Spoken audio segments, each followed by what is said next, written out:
A lot of information in a short amount of time. In this video, we go over a Haney Garcia rematch potential, the weight issue with the bout, and unnecessary Gervonta Tank Davis slander. This is your boy JG. This is the Punch Report. Let's go.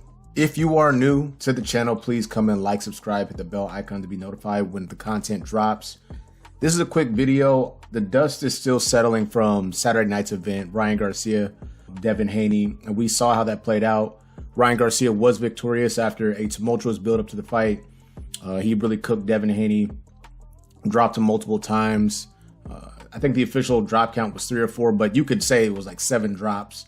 The ref had some interesting interactions there. But in this video, I want to start off with the potential for a rematch between Gervonta Tank Davis, Ryan Garcia and Devin Haney. Now, in the ring, Devin Haney stated that he would like to do a rematch. I think he said as much also on social media, stating he'd love to do that fight again when both fighters can be on and or make weight.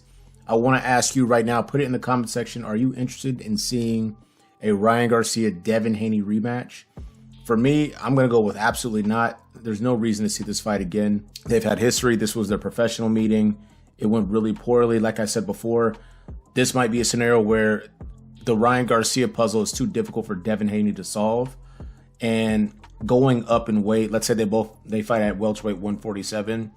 I don't see the outcome being different. I know both these guys rehydrate pretty significantly, but I think that the inability to keep anybody off you at the higher weights if you're a Devin Haney becomes an issue. Devin Haney is a very talented offensive fighter. I've mentioned this before that defensively he's average to below average. I have a shortcoming where I'm going to break down the critical error that he makes in a lot of fights, a defensive position that he takes, and why he should just kind of avoid it. And Ryan Garcia took advantage of that and exposed that. On the topic of Ryan Garcia and Devin Haney, there's been a lot of conversation going back and forth concerning, oh, well, the weight shouldn't be an issue. Devin's making excuses. And there's a debate on, like Tim Bradley said, it wasn't an even playing field. And I wanted to weigh in on this and provide a perspective that I have not heard anyone present just yet. Now, I did say yesterday and on a live stream on Saturday evening that I would have had zero issue with Devin Haney and team, Bill Haney, saying Ryan didn't honor the contract, he came in overweight, let's do the backup dude, Barboza, or scrap the whole thing. I would have had no issue with that. And I've heard a few other people mention why that didn't take place, and I won't get into that. I'm just saying I would not have had an issue with it. There's a school of individuals stating that you were all good with with Ryan Garcia being overweight.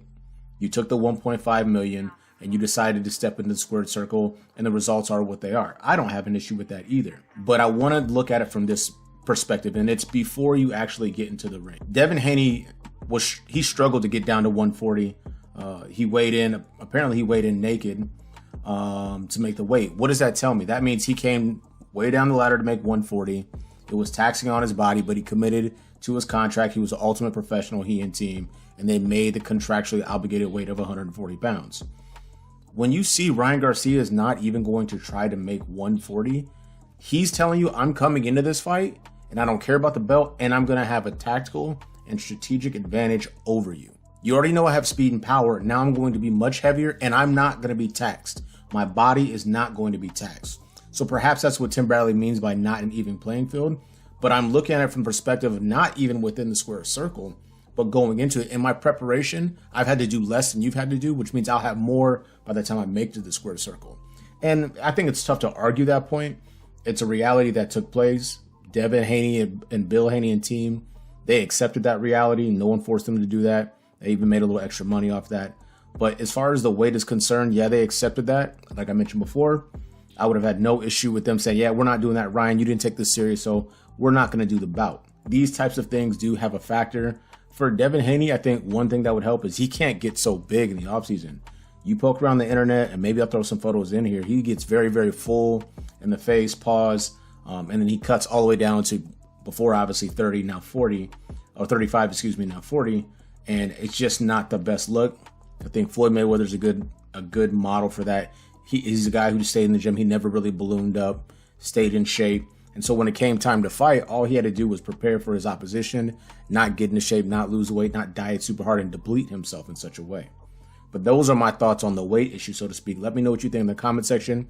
The weight before, the weight after. Should Devin have just said, hey, Ryan, you didn't take it serious and bow out? But let me know what your thoughts are on that. Last but not least, we know boxing can be a tribalistic sport. We enjoy the fighters that we enjoy, and we root for them with a fervence that's just out of this world. But the sport is still the sport, and it's a sport in a whole, so all things have to be considered. Whether it was seeing Deontay Wilder get stopped by Fury, and the trilogy, a great bout, Errol Spence get just destroyed by Terrence Bud Crawford, and seeing his fan base respond in such a way. And now you have the Devin Haney fans. The Devin Haney fans who are a bit in shock and disbelief about the outcome of the fight, because you can lose a fight, sure, of course, but you don't anticipate that's going to go so poorly that we don't even think you guys should be in the same ring together. Last time I checked on Saturday night, Gervonta Tank Davis didn't fight anybody. I didn't see about PBC Amazon where Gervonta Tank Davis was scheduled to fight, win, lose, or draw. And in response to Devin Haney losing badly to Ryan Garcia, I'm just seeing a lot of Tank Davis slander. I know people talk shit on the internet. That's for the fighters, though. So too, I think I saw a comment that said, I'd rather lose like Devin than win like Tank. And I'm going to say absolutely not. Absolutely not. I'd rather lose like Devin than win like Tank. We're going to pause on all of that. Absolutely not. If you rock with Devin Haney, I think you should still rock with Devin Haney. He's 25 years of age, extremely talented fighter. He has some things to work on. In the sport of boxing, entertaining, fighting, preserving yourself, these things should be a priority. Gervonta Tank Davis and his team have done a highly effective job of moving him and positioning him in a way to put butts in the seats, make a lot of money, and score knockouts. People, he should have fought him at 150 and 160 pounds and all this stuff. Here's what's so funny to me. You want Gervonta Tank Davis to go up and fight Deontay Wilder and all these extra dudes to see how great he really is. But we're not going to demand that our Ryan Garcia make weight for this bout against Devin Haney. That's just a bit peculiar to me. And I don't even want to go too much into that. I just want to know, as a fan base, more. Shout out to Errol Spence fans. They made some excuses and stuff. Errol never said anything crazy. But they made some excuses for what may have happened and transpired. And I have some theories and ideas myself, but I never took anything away from Bud Crawford. And I never accosted any other welterweight for Errol's inability to get it done against Bud Crawford. Devin Haney lost to Ryan Garcia. Tank Davis was at home on the couch or wherever he was at. Devin lost. That's okay. He'll be fine. I don't know if we ever see a Tank and Devin fight. There were a lot of mistakes that got made in this bout. I've already covered that from a business side and a pugilism side. If you're Devin Haney and team, that they have to get cleaned up. But the Tank Davis slander is absolutely crazy for a guy who did not compete. And when he did fight Ryan Garcia, everyone made their contractually obligated weight, and then Ryan Garcia got dropped and knocked out. This is your boy JG. This has been the Punch Report. Let me know your thoughts. Tank Davis slander, the weight issue with Ryan Garcia and Devin Haney, which I just don't think. If you accept the terms and conditions, then you kind of get what you get. And last but not least, would you want to see a rematch between Devin Haney and Ryan Garcia? We out.